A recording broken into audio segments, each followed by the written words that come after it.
Vira News. Informação em primeiro lugar. Bem-vindo ao seu canal Vira News, informação em primeiro lugar. Hoje nós estamos no gabinete do deputado Flávio Bolsonaro, que é candidato ao Senado aqui pelo Rio de Janeiro. Flávio, muito obrigado por aceitar meu convite, por permitir que a gente esteja aqui para ter essa conversa. Nando, satisfação é minha. Um abraço a todos que nos assistem. E estamos contando com cada um de vocês para resgatar o nosso Brasil desse grande buraco, né, que PT, PMDB e PSDB nos enfiaram. E esse grande buraco que os partidos nos enfiaram tem, de alguma maneira, uma grande força da mão da imprensa. A imprensa que muitas vezes, sem escrúpulo nenhum, tenta pegar nada e transformar num gigante. A grande dificuldade que eu percebo enquanto jornalista é a seriedade que a imprensa trabalha. A imprensa hoje, no caso do seu pai, não está querendo... A falta de seriedade, né? A falta de seriedade. Não está querendo saber quais são os projetos, ficam... são as mesmas perguntas que são feitas há 3 anos. E isso tudo desviando o foco dos projetos. E a imprensa tem tido um papel muito chato esse ano. Você tem uma ideia, né? O Lula, ele fala abertamente em controle social da mídia, ameaça de censura, toda a oportunidade que ele tinha, né? Agora ele preso, condenado por corrupção, um ladrão, um dos maiores ladrões que esse país já viu passar pela sua história, e ainda assim a grande imprensa o trata com parcimônia, ainda o trata com destaque. Institutos de pesquisa ainda colocam Lula como uma possibilidade, quando isso é impossível de acontecer. Além dele estar preso, ele é ficha suja. Legislação eleitoral é bem clara, condenado em segunda instância, está inelegível. Então, por questões burocráticas, eu acho... Não dá para compreender porque também a Justiça Eleitoral já não basta nisso. Olha, tá aqui, você não pode, é lei. Não é porque é o Lula, tá na lei. E ainda assim, uma grande parte da imprensa entende que o Bolsonaro é uma ameaça para essa liberdade de imprensa, quando é o contrário. Um cara que tomou pancada há vários anos, até ele for processar o primeiro jornalista, não, demorou. Porque também chegou no limite, na verdade ultrapassou um limite, e começaram a atacar a honra da família dele, inclusive. Ele tem uma filha pequena, a minha irmãzinha Laura, já começa a entender das coisas. Então falam para ela no colégio alguns absurdos que a grande mídia tenta rotular Bolsonaro, e ela precisa compreender. Então ele começou a tomar essa medida. Felizmente já temos sucesso em algumas ações no judiciário, mas a grande mídia não dá espaço. Só abre espaço para Bolsonaro quando é para atacar, quando o Bolsonaro ele vira réu em alguma ação política, porque ele nunca vai ser réu por corrupção, vai ser sempre por opinião, alguém que possa se sentir ofendido por uma coisa que ele fale, retirando sempre de um contexto. Então é um fator a ser relevado esse ano nas eleições, né? Mas está muito tranquilo, porque a gente tem a verdade ao nosso lado. O que o Jair sempre tem falado é que ele anda com o João 8,32 embaixo do braço. E conhecereis a verdade, e a verdade vos libertará. Então, com essa tranquilidade, sem hipocrisia, sem se curvar à ditadura do politicamente correto, a gente vai caminhando, e, se Deus quiser, vamos atingir esse objetivo. Porque a grande dificuldade é que a imprensa trabalha contra, apoia quem diz que vai controlar a imprensa, vai fazer uma nova regulamentação para a imprensa, que é um controle de esquerda, e hoje nós temos no cenário político, eu sempre digo agora em todos os programas, apenas 2 lados, todos aqui contra Bolsonaro.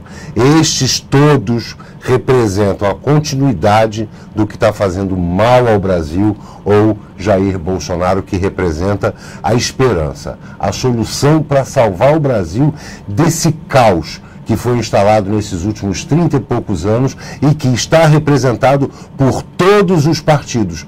Todos os partidos, não existe centrão, só existe esquerda. Então a gente está quase que num referendo esse ano.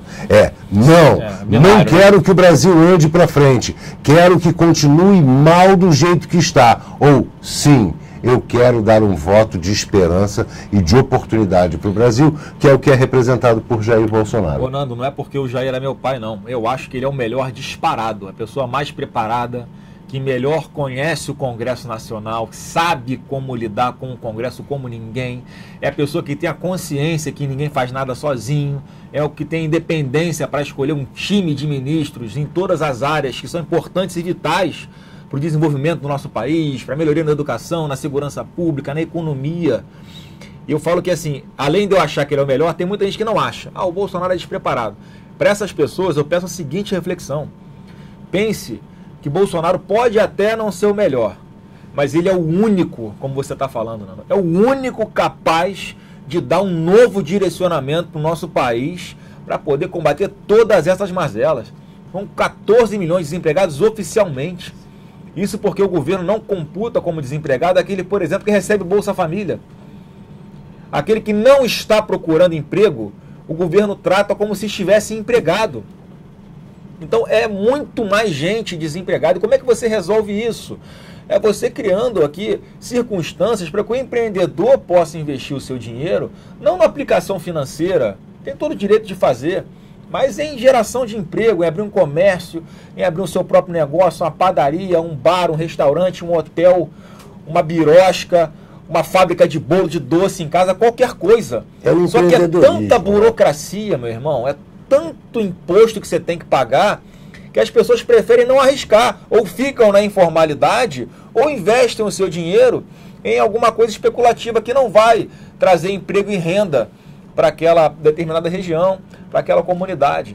Então o Jair tem esse olhar de desburocratizar, de simplificação tributária, de tirar o Estado do cangote do empreendedor. Quando o Estado não atrapalha, já está ajudando pra caramba. Claro. Então a gente defende sim esse Estado mínimo. O Estado tem que ser forte onde ele é necessário. Por exemplo, na segurança pública. Legislação rigorosa, reduzir a maioridade penal, você acabar com essas audiências de custódia que em menos de 24 horas colocam aquelas pessoas que foram presas em flagrante pela polícia nas ruas. É uma retroalimentação do crime. É você mudar a legislação para os crimes de colarinho branco ter uma punição maior. Para o marginal que for condenado cumprir a sua pena integralmente. Então tem tanta coisa para mudar na legislação, para dar segurança jurídica para o nosso policial trabalhar, e as coisas vão funcionar. Só que aqui quem está determinando as leis que a gente obedece, atualmente, Nando, é um Congresso que tem uma mensalidade distorcida de direitos humanos, que olha para o marginal com olhar romântico. Presos à agenda globalista, que é uma agenda nefasta, é uma agenda que não quer o desenvolvimento dos países. Quer manter o povo na dependência do Estado ali. Exatamente. É bolsa, é auxílio, é cartão não sei o quê. E com isso você consegue eternizar a miséria das pessoas. É o pensamento inverso do nosso. Então, como você falou, o Bolsonaro é o único que tem condições, que tem a capacidade de transformar isso para muito melhor. E você também citou, claro, que tem que mudar as leis. Aí passa pelo Legislativo, isso, passa pela Câmara, passa pelo Senado.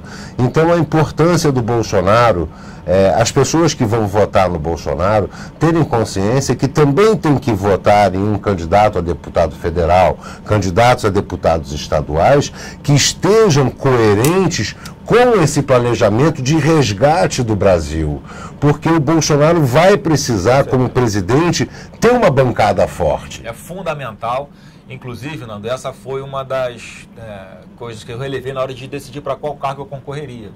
Eu fui eleito deputado estadual em 2014 com 160 mil votos, eu teria até uma reeleição em tese, bem encaminhada, assim como o Jair também teria uma reeleição bem encaminhada, teve quase 500 mil de votos, foi o deputado mais bem votado do Rio de Janeiro nas últimas eleições, mas a gente está saindo da nossa zona de conforto. O Jair, para esse passo importante, de grande responsabilidade, e que ele tenha plena noção da importância disso, do sucesso dele. Tanta gente que está depositando expectativa, está esperança nele, e ele pede a Deus todos os dias que consiga corresponder a essas expectativas. É a mesma coisa comigo. Muitas pessoas perguntavam, Flávio, por que você não vem candidato a governo do Estado? A gente está sem opções. Eu falo, é verdade, está complicado. Está difícil de escolher. A gente olha para o cenário hoje e não fica satisfeito. Vai acabar votando por eliminação, talvez. Mas a escolha de tentar uma vaga no Senado foi exatamente, Nando, por ter essa consciência. Que a gente vai precisar muito de uma atuação forte no Congresso Nacional, nas Assembleias Legislativas. Tudo isso que eu falei aqui de mudança na legislação penal, onde é que vai acontecer? É no Congresso Nacional. Claro. Então, a gente tem um projeto de país com vários senadores candidatos pelo PSL ou por outros partidos que estão alinhados, né, ideologicamente, politicamente conosco, não tem acordo, né, como o Centrão está fazendo, né, de como é que o Alckmin vai fazer para nomear os seus ministros. Vai ter que atender a tanta gente, meu irmão. Ele não vai conseguir reduzir, por exemplo, os atuais ministérios para a faixa de 15, como está sugerindo o Bolsonaro. Talvez tenha até que dar ministério para o Aécio Neves. Vai ter que, de repente, dar a presidência da Papuda para o Aécio Neves, dar a presidência lá dos presídios de Curitiba para o Lula. Tem um monte de cargo para ele distribuir para presidiário. É uma boa ideia que você deu. Eu vou sugerir ao Bolsonaro no próximo debate usar essa linha. Mas a gente está preocupado em tratar de coisas sérias. A gente não pode achar normal esse tipo de governabilidade garantida no toma lá da cá. Então a gente está reforçando, vai começar a campanha na televisão, no rádio, muito em breve. E aí é uma outra área importante sim, mas a gente está reforçando que quem vota em Bolsonaro tem que votar em senadores, deputados federais, estaduais, totalmente alinhados com eles. A gente vai fazer uma campanha maciça. No PSL tem excelentes quadros de deputado federal, deputados estaduais. Aqui no Rio eu sou o candidato ao Senado, temos também outros estados. Então a gente vai bater muito nessa tecla, que não dá para fazer sozinho. E se a gente já partir de uma eleição, após a eleição, com uma parcela razoável de senadores e deputados alinhados conosco já de mandato para a próxima legislatura, o Brasil já vai começar ganhando muito. E você citou sobre o governo do estado do Rio de Janeiro. O PSL não vem com candidato, não tem candidato. Nós temos candidatos péssimos vindo aí, pessoas conhecidas de todos nós, que já fizeram muito mal para o nosso estado, e temos algumas poucas novidades.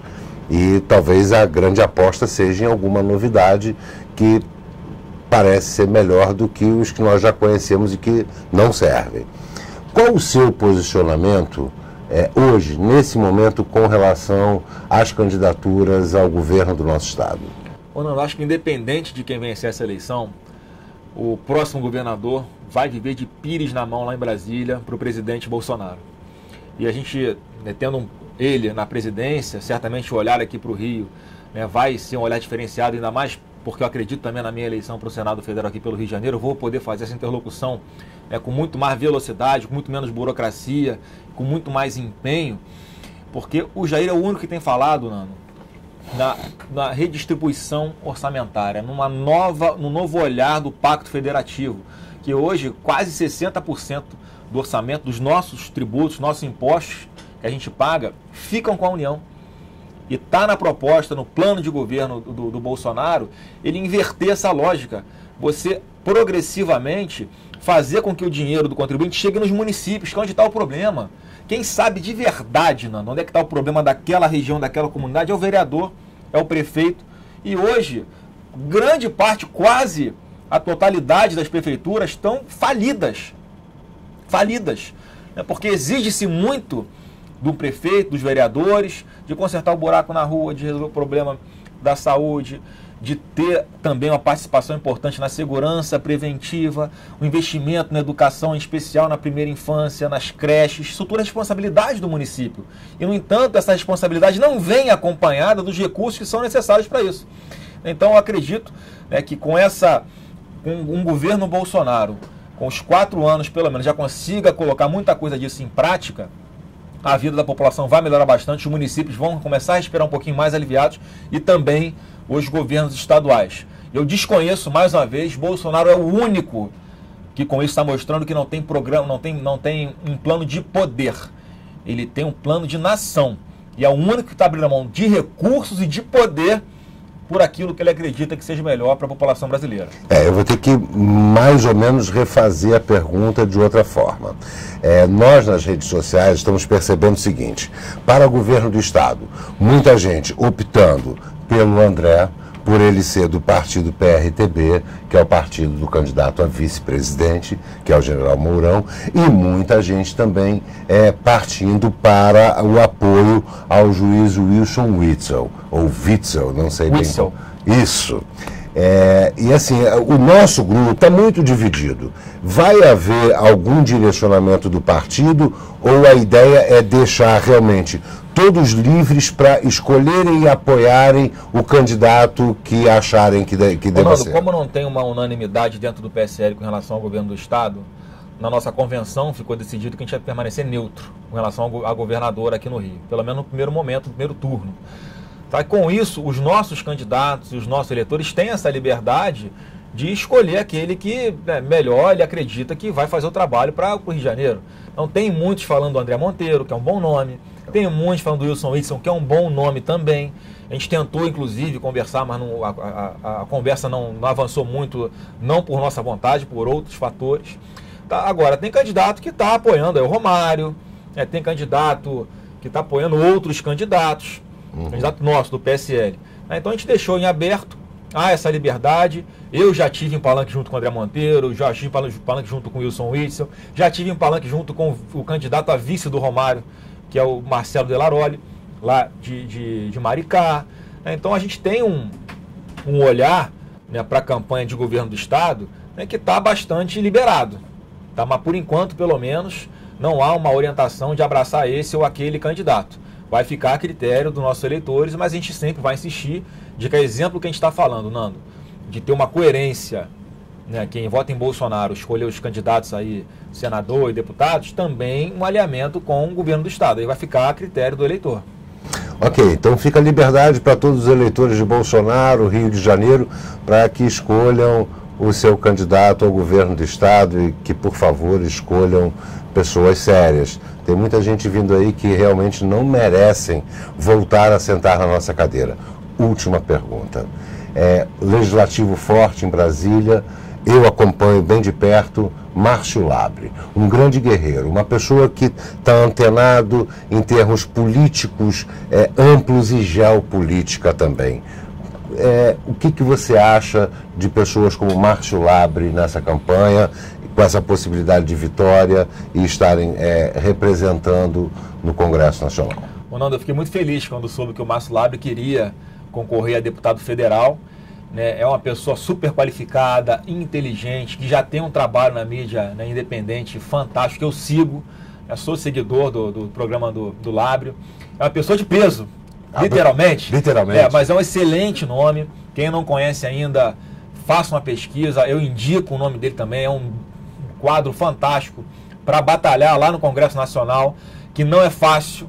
É um cenário praticamente de guerra. E eu sei que ele está preparado, ele tem a clara percepção, inclusive esse conhecimento político, ideológico global, um olhar amplo, Nando, para essas situações. Ele vai saber como se posiciona, como votar, com toda certeza. Então todos vocês que não conhecem, conheçam o Labre e mais. Caso simpatizem com o nome dele, saiam das redes sociais. Abracem ele nas redes sociais, repliquem os seus conteúdos, mas vão para a rua também, porque na rua também tem voto. Tem gente que não tem acesso a um celular, que não tem Instagram, não tem Facebook, não tem Twitter. Às vezes nem o WhatsApp tem, acontece muito ainda. Então é importante que você abrace também esse projeto, né, de candidatos nossos como o Labre.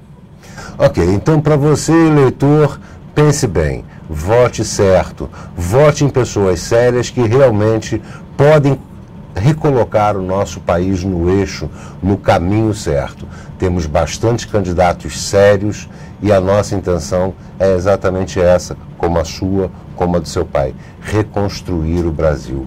Muito obrigado. Obrigado, até a próxima. E você continue ligado aí no seu canal Vira News, informação em primeiro lugar.